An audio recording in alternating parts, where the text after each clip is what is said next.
I think most of y'all are very familiar with our last keynote speaker. He's one of the trailblazer of the world of data science and open source software. As the founder of RStudio and the creator of RStudio IDE, he has had a profound impact on data analysis and software development. His work extends to the development of R Markdown, Shiny packages, and my favorite, bridging the gap between R Python and TensorFlow. So today he's here to share his insights on the exciting Quarto project that is a Jupyter-based scientific and technical publishing system that's set to transform how we share knowledge. So without any further ado, with a warm round of applause, please welcome our last keynote speaker of PyData NYC 2023, JJ Allaire. Thank you very much. It's really, really exciting to be here. And I'm here to tell you today about something new, actually. Something I'm going to tell you about today we're announcing today, so that's kind of fun, always fun to do too at a conference. And by way of a little bit of introduction, actually, most of this has been taken care of. I'm the founder and CEO of Posit, which you probably have never heard of. But you have likely heard of RStudio, which is kind of, we renamed RStudio Posit last summer. And the reason we did that is that we wanted to take the things, we had a lot of success working in the R ecosystem, but we wanted to do a lot of the things we had done in R, and do them much more broadly to do work that affected all data scientists and all scientists. And so we wanted to become a multi-language data science tools company. And we are early in that journey. I'm going to share with you today a bunch of the work that we've done in the Jupyter and Python ecosystem, but we're going to be doing a lot more of it in the future. And I'll talk a little bit about that today. I'm going to give you a brief orientation to what Quarto is, because you likely haven't seen or heard of Quarto either.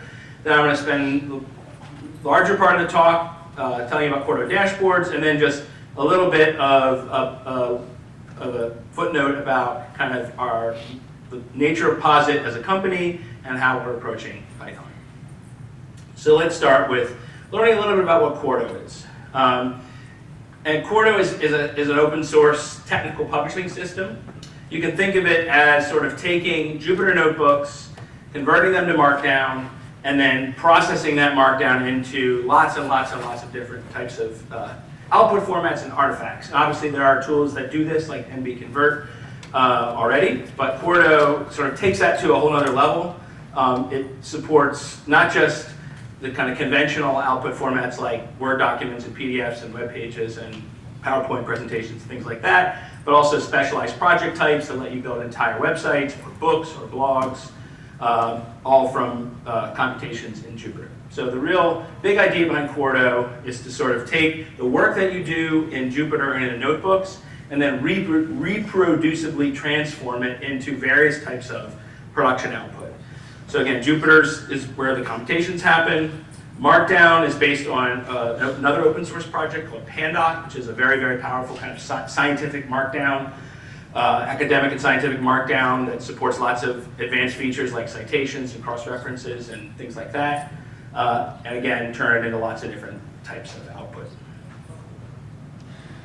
So just some really simple examples to give you the basic idea. The first example I'm going to show you will be nothing novel or noteworthy. There's a notebook here, and we're going to turn that into a web page. There's no options. This is all just default behavior. So I say Quarto, turn this into a web page, and it makes a web page that looks largely like the notebook. But Quarto has a huge number of options for how things are transformed from notebooks into various output formats.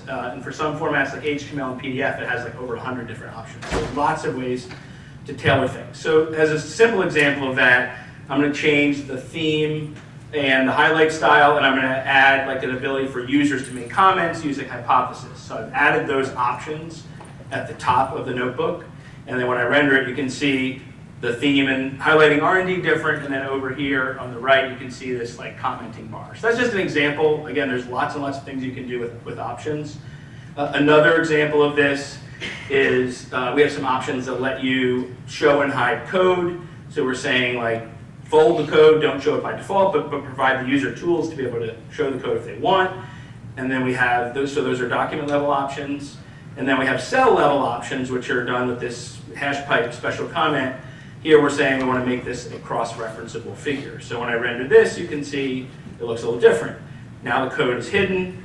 You can see the cross-reference here. And then there's a code menu in the top right. And so then when I click on that, I have a way to toggle the code. So this is just by way of example. There's lots of other things you can do, but I just want to get you the basic mental model of I have a notebook, I add options to it, I specify different formats, I add options to the cells, and that tailors the type of production output that I can get.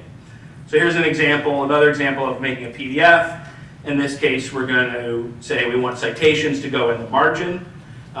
We're also going to say, with PDFs, like the ideal reading width does not usually use the full width of the page, so we're going to have a column that's a little bit narrower, but that means we have space in the margin we can use. Putting the citations in the margin is a good thing to do, but also I've got two side-by-side figures, and I want those to use up more space. So you can see in this PDF, I've got the citation here, and I've kind of flowed over the margin with the side-by-side figures. So again, that's just an example of rendering to a PDF, and there's similar sorts of options for lots of other formats. And then finally, this is kind of the final basic kind of Quarto 101 example, is making a slide deck with a notebook. Here you can see I've specified a different format, Reveal.js, and I've provided a couple options, the logo and a slide numbering treatment. This presentation I'm doing now is actually done with Quarto and Reveal.js. There's a lot of very fancy things you can do with your presentations. Here I'll just show a simple example of a slide that has a couple of side-by-side plots on it, and you can see the logos here and the numbering is here. So those are just simple examples to give you the mental model of taking notebooks and then using options to customize their output and rendering them out to lots of different formats. So again, briefly, just to understand all the mechanics, what's the basic workflow? In Quarto, it's a command line tool, and when you have a notebook, you say render the notebook, and by default, it'll just render to whatever format that notebook declares as its native format. But you can also vary that and say, well, I want to render to a different format. I'll talk about this in a minute, but we actually have a variety of notebook, which is a plain text notebook, and some users prefer to work with their notebook in a regular text editor, have it be readily diffable in version control. So we have a plain text version of notebooks. It's still using Jupyter, it's still cells, it's still all the same kind of back end, but it's plain text. And so you can equally render the plain text versions of documents here. This has the QMD file extension for Quarto Markdown. So that's how you render, and then there's a live preview server. So if you are going to work iteratively on a notebook or a QMD, and you want to have it update every time you save, you can say Quarto preview. And in that case, you'll get, here's Jupyter. You can see I'm running Quarto preview down here in a terminal. And every time I save the notebook, then the output will update in turn. And then I just want to briefly sort of show you this plain text notebook idea. Again, some people like this because it sort of works with any text editor. There's kind of deterministic run order of cells, integrates with version control. So, I think there's different use cases for traditional notebooks versus plain text. Quarto supports both of them. Just to walk you through this a little bit, this is kind of the markdown cell at the top that provides all the options. This is literally a code cell, the same thing as a code cell inside a Jupyter Notebook. You can see there it's got a cell option on it. This is a markdown cell, and there's another code cell. So just really the same thing as what we saw in the notebook, but just expressed in plain text. And then kind of the way rendering works, it's kind of the way you'd expect. If you're rendering a Jupyter Notebook, we're not going to re-execute the notebook. We assume that you have executed all the cells in the way you want, in the order that you want, to the specifications you want. And then when we render, we're just going to take the Jupyter Notebook, turn it into Markdown, feed it through, and create output. Whereas if you're using the plain text workflow, we're actually going to turn that QMD into a Jupyter Notebook and actually execute all the cells and then render the final output. You can choose to, if you want, when you're using a regular notebook, you can have it re-executed every time if you want, but by default it does not execute. And there's various ways to do caching of outputs so that if you can use Jupyter Cache so that if you're just like working on content and you're not updating your computations, that you don't pay for rerunning all the cells all the time. Okay, so that's the basics of Quarto, just how it works, what it is. But what I'm really here to talk about today is a new output format that we're actually announcing today called Quarto Dashboards. And the idea here is to easily create dashboards from Jupyter Notebooks. And these dashboards could be static, sort of produced one time, produced on a schedule, or they could be interactive and have like a back-end server behind them. I'll show you both of those variations. So just to give you some examples, these are just some dashboards that we created with Quarto. Dashboards are generally like split into rows and columns. You can kind of divide up your rows and columns however you want.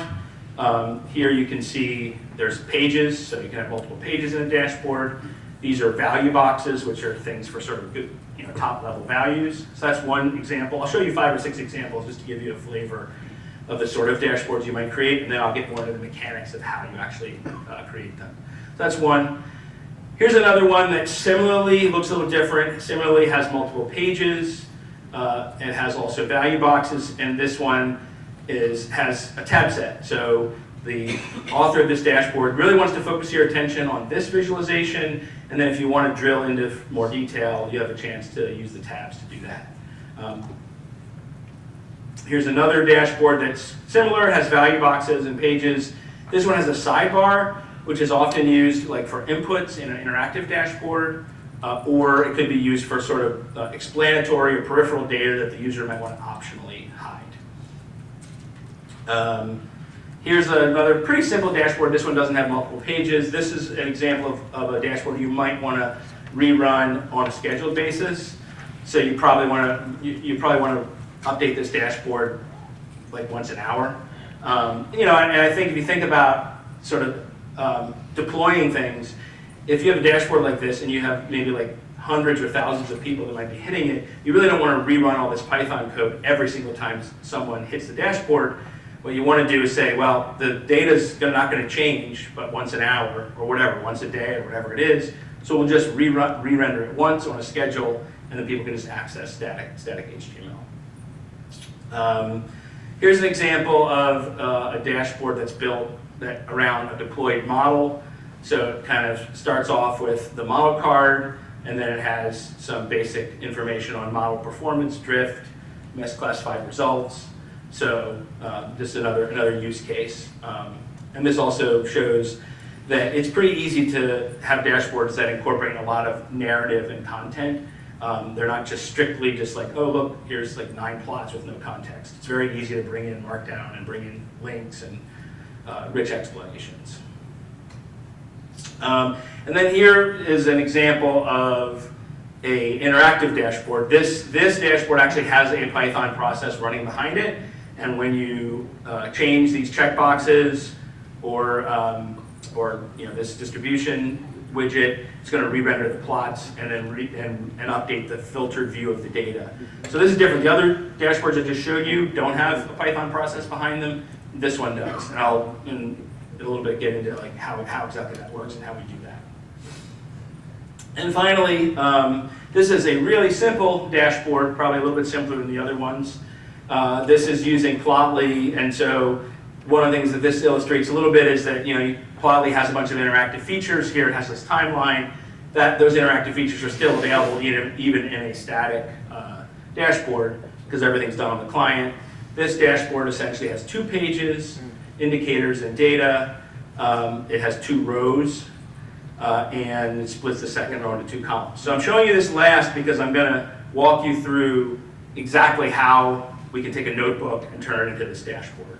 So kind of take a look at this, remember what it looks like, and I'll show you kind of what the authoring looks like. So here's our notebook, and you can see that it has the what's called the front matter here, the options. And we've said we want to have a dashboard as our format. That format could be, on the other hand, docx or reveal.js. Here it's a dashboard. And you remember we had an indicators page. So in my notebook, I create a level 1 heading called indicators, and that creates a page in the dashboard. And then you recall the first row was this big wide visualization, so I create a row here, and I put my visualization in it. And now I need to create my second row that has the other two plots. And so if I scroll down in the notebook, I have another row, and I have my other two plots. So that's the notebook that's going to kind of feed this dashboard. When I Quarto render this or Quarto preview this, I get the dashboard that we just saw. And you can see that things are organized into rows and columns as specified by those headings. If we look down to the next page, remember we had an indicators page and we had a data page. If I keep scrolling down in the notebook, you can see I have data. I have a markdown cell here that just has a link and a little logo. And then I'm using iTables package to make a table. And then when that is rendered in the dashboard, you can see the data page is provided here, and you get a version of the table that works well in the dashboard and get the markdown. So that is the basic mechanic. There's quite a bit of additional things you can do, which I'll show you, but that's kind of the basic, the way things work. You have notebooks that have cells that have output, you have markdown cells, you have headings that give you the structure. So yeah, this is actually, you've kind of seen all of this. You have a navigation bar and pages, you have the things that perform layout, like tab sets, rows, columns, and sidebars, and then you have the data. And those are cards. And typically you can think your mental model is like a cell in a Jupyter notebook maps to a card which presents some data. And that data can be of all different types. It can kind of be anything that you can render from a Jupyter notebook. You know, as it turns out, you know, plots and tables are really popular, value boxes also, and content, but you can have anything, maps, any sort of thing. You know, even just like the results of a summary of data or a statistical model or something like that. And so I want to underscore that all of the components that I'm showing you here can be authored and customized either within the notebook UI, which in kind of my big demo, initial demo, I showed you using a notebook, or you can also use the plain text QMD workflow. I'm going to go through some of these in detail, and in sort of enumerating them, I'm going to use the plain text version, because it's a little easier for me to show you all of the structure. It kind of fits more compactly, but just know that everything I'm showing you in plain text can also be done in a notebook equally well. So navigation bar, it's straightforward.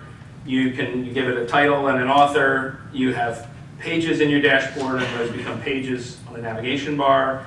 And then if you want to put some nav buttons to provide social links or even just arbitrary custom links, those are easy to add as well. So that's the navigation bar. Sidebars, we'll get into this. They're kind of essential in more interactive applications. And you can have sidebars. So here, you know, these are the headings, and this is a Jupyter Notebook cell, basically, in plain text. So just whenever you see this in these demos, that's a Jupyter Notebook cell. So sidebars you can have inside a page. So in this layout, you have a sidebar with a column next to it. And that's just like a sidebar that sits inside a page. But you can also have a global sidebar where the sidebar is available across all pages in the dashboard. So if you want to do a global sidebar, you put the sidebar attribute on an H1, and now that'll be global to the whole dashboard. And you can see we've got a plot page, a data page, and a global sidebar. So as I switch pages, the sidebar will remain in place. More useful for interactive dashboards, but also can be useful for static dashboards, for stuff you want to let the user a clear way optionally. So layout, you couldn't see this that well in the notebook version, but those row headers actually had a height attribute on them. So when you define a row or a column, you can give it a height or a width, which allows you to, in this case, you know, like focus the user's attention on kind of the main chart. That's the main thing I want you to be looking at, and then say these charts are more tertiary or secondary. So here you just use the height attribute to drive that. And this is now going back to kind of the initial set of examples we used. You can see how that's used here. This has 3 rows, and you know each of which is sort of one of them has 3 items, 1, 2, and 1 just a single item in the row. But this is a row-oriented layout for the dashboard. So that's the default. You can also switch the orientation to columns, and in some cases that's more desirable or useful. And then with columns, you can set a width. So Here's an example of like you've got one chart or whatever this is. It could be just like a data table or anything. Here, it's taking 60%, and then my other charts are here. And that kind of, I don't know if I showed this example before. I don't think I did, but this is a column-oriented dashboard layout where I've actually put the value boxes here, and I've got columns, one of which has a tab set inside it. So it depends on what you're trying to present, how you're trying to present it, how dense the information is, how much you want to focus on one versus many charts. But rows and columns are very flexible, and they can nest arbitrarily inside themselves, as can tab sets. And so you can pretty much build any layout that you can imagine. And specifically tab sets, you just say this row, rather than have two side-by-side charts, I would like this row to be organized as a tab set. And now you can see here, instead of having two separate boxes for chart 2 and chart 3, it's just going to make tabs for them. And in that case, you're going to want to put a you're not required to put titles on cells. Normally, you can have them be untitled to show the visualization. But in this case, you want to put a title so the tab has a title. So you do that by adding this title option comment. And this is an example. Again, I think we saw this one earlier. Here's the use of tab sets inside dashboards. So that's pretty straightforward. Okay, so talk a little bit about some of the specific data that you'll put in a dashboard. Plotly has a lot of reasons why it's an excellent library for dashboards.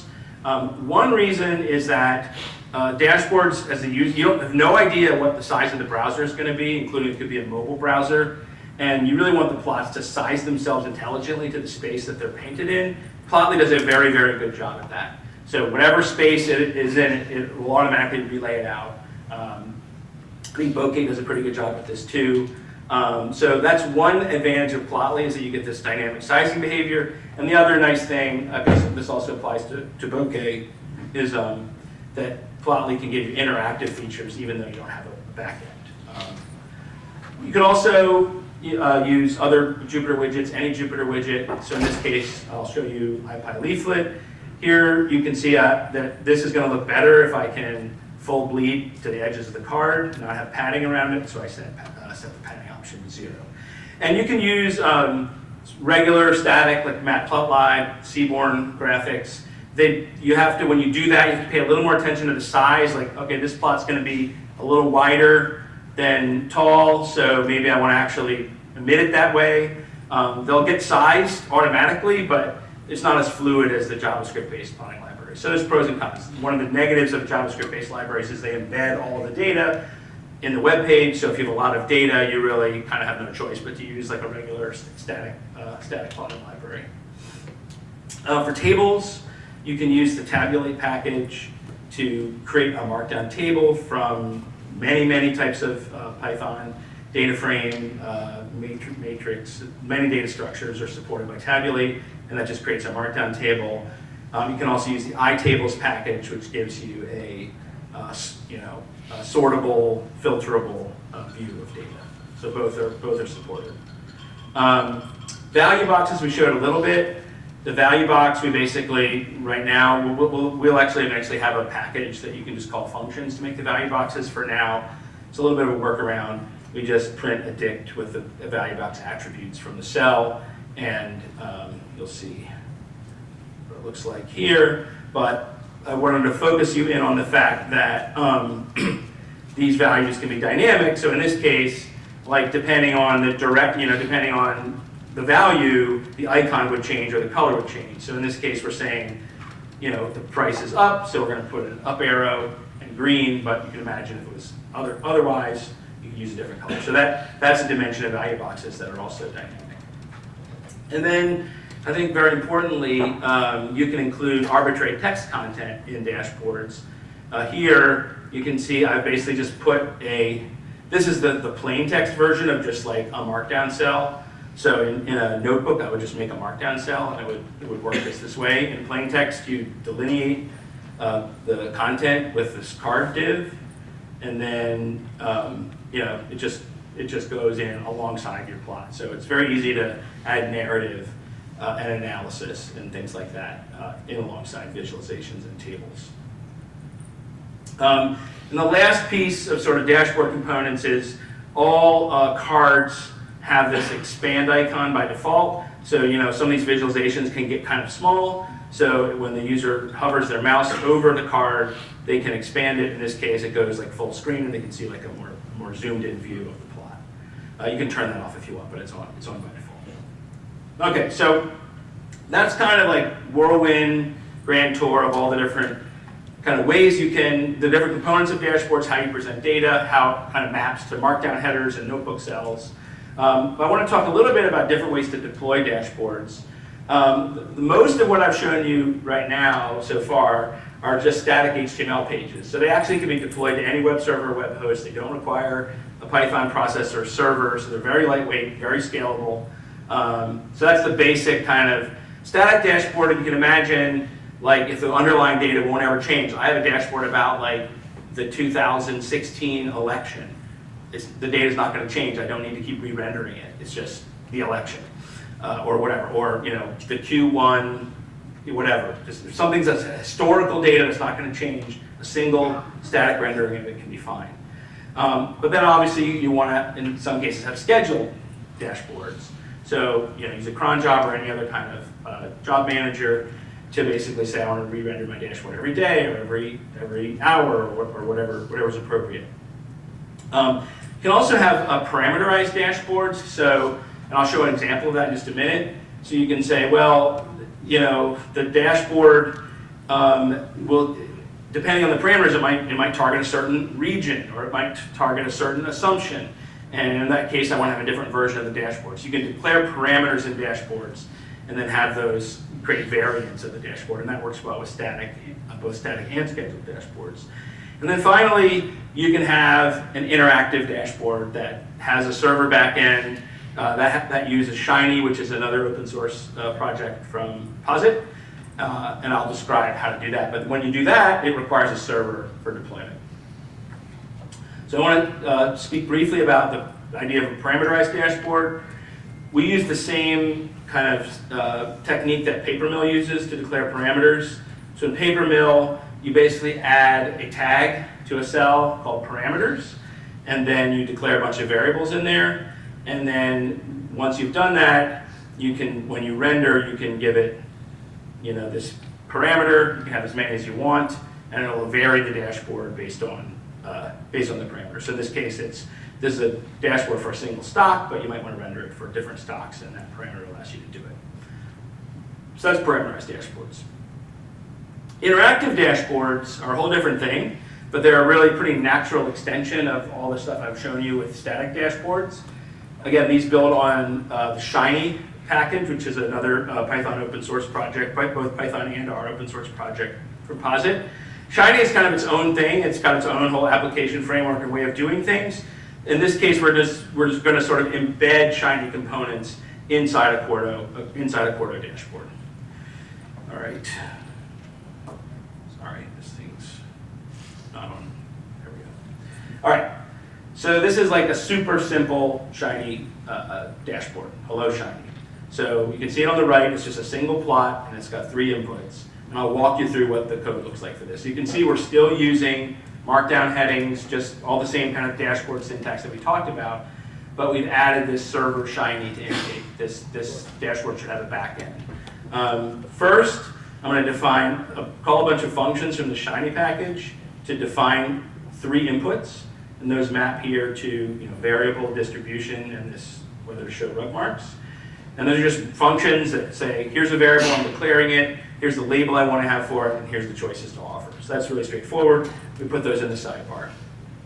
And then over here, we define a function that creates a plot. This uses a Python decorator. You'll see in Shiny there's a bunch of decorators, render decorators. And what's noteworthy about here is you'll see that nowhere in this file do we actually call this function.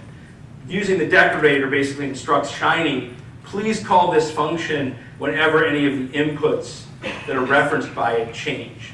So Shiny will automatically call this function when it needs to. And you can see in this line here, we're actually referencing those inputs defined above.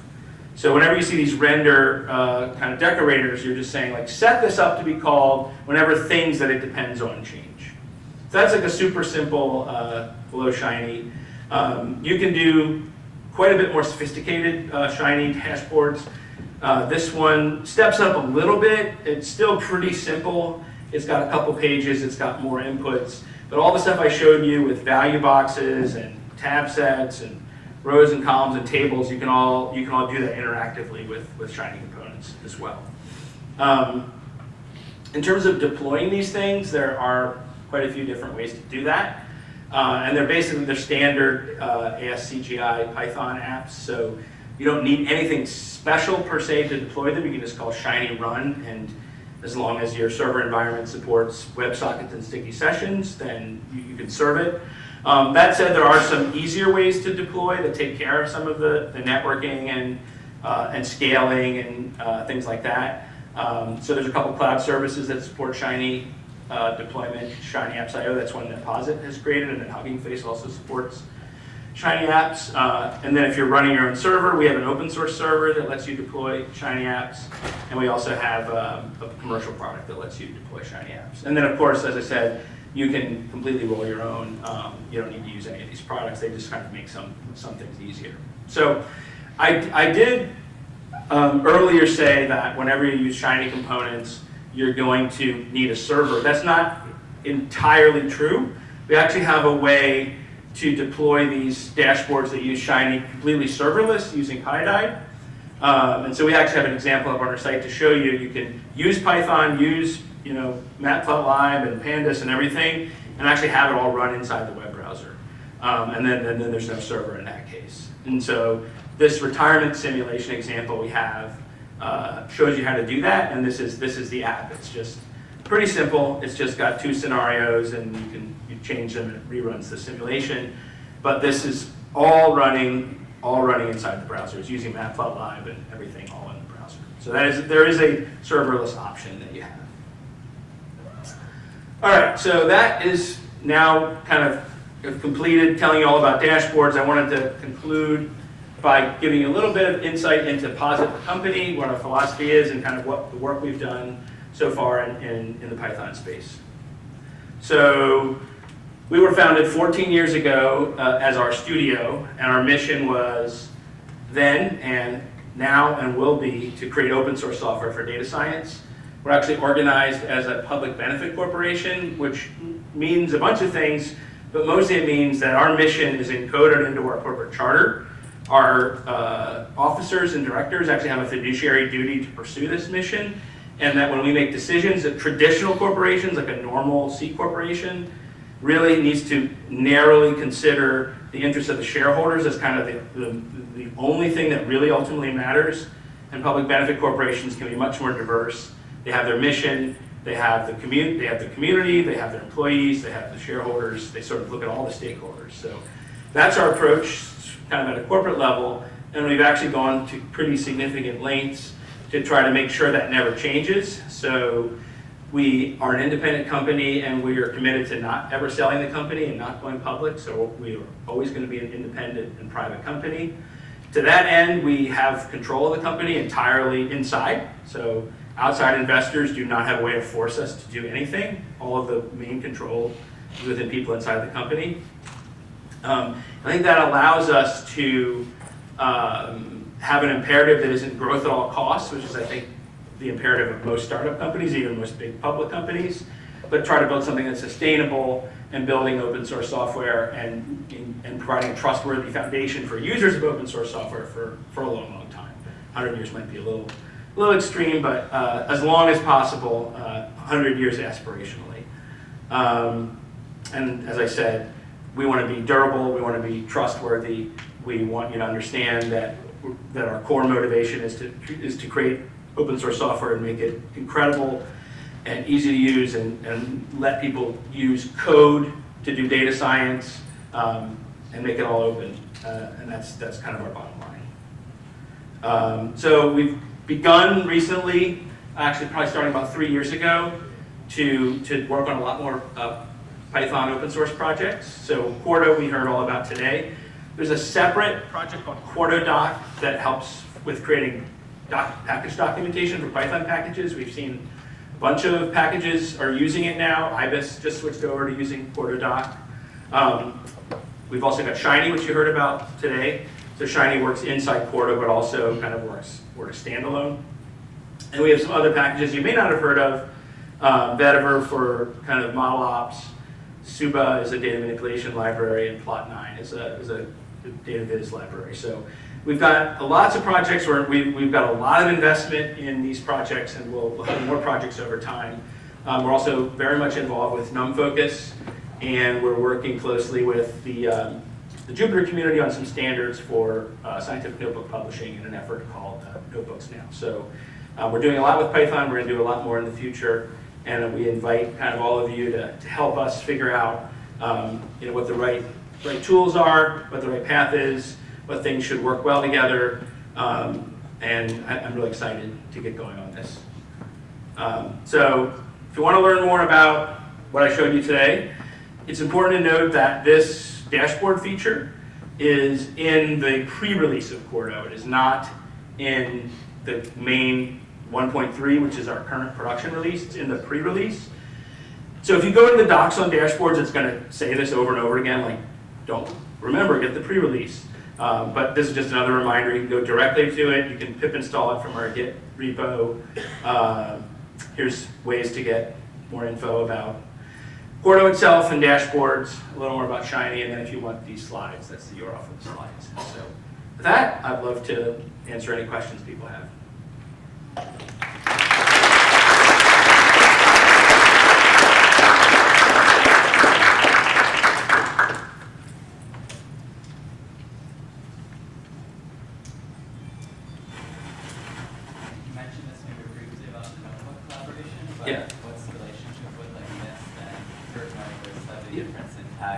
Yeah. Hopefully see some consolidation.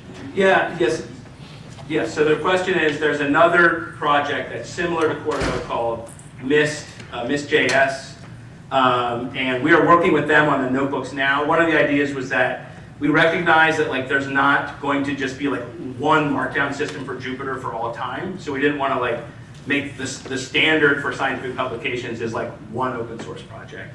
So we worked with them to kind of create an intermediate format that basically multiple projects can target, and so by the time you get to that format, there's no vestiges of Quarto or Mist. So that was an effort to just make sure that the standard was beyond any given project. And Mist is a similar project. I'd say they're a little more focused on scientific manuscripts and websites. They're not quite as broad in the different things they're going after. They do have a little different syntax. We're actually working with them to try to, can we get the citation syntax to be the same? Can we get the div syntax to be the same?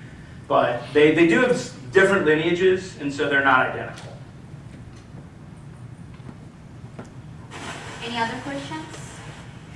Thank you for the presentation. That was awesome. The PyData version that the PyScripts, is the dashboard limited to what package libraries are available? Or does Quarto overcome that? No, it's whatever works in PyData. And so you have to test it. So we have, you sort of export it to a web page, and then you kind of load it up in your browser and say, did all the libraries work? Yes, over there. Can you say a little bit more about the Notebooks Now? Is Yeah. there a website for it, or how do we? Yep. So if you Google for Notebooks Now, you'll find a kind of the project page for it. But if you want to find out the specific stuff that we've done for it, if you Google for Quarto manuscripts, that's kind of the feature that we have that integrates with Notebooks Now. Googling is pulling up an AGU project. Yeah, so that's Notebooks Now, that's AGU, that's what it is. But if you want to, I don't know how, that website is not super live. So if you want to find the more specific stuff, if you just Google Quarto manuscripts, or you could Google Mist, Notebooks Now, and then you'd find the specific, yeah. The AGU has there's a GitHub organization for it. I forget what the URL is, but. Okay, we'll take one more question.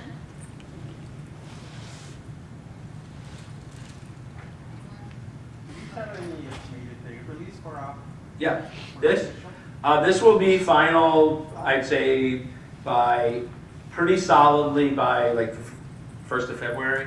Like we have, there's some things we need, there's some reasons we have to make sure it ships by about that time. So it's, a lot of people run the pre-release. I wouldn't discourage you at all from using it. It's quite solid, but the final release will probably be more like early February, and really not later. It'll definitely be out there. Great. Okay, perfect. Thank you, Thank JJ, you. for such an awesome presentation.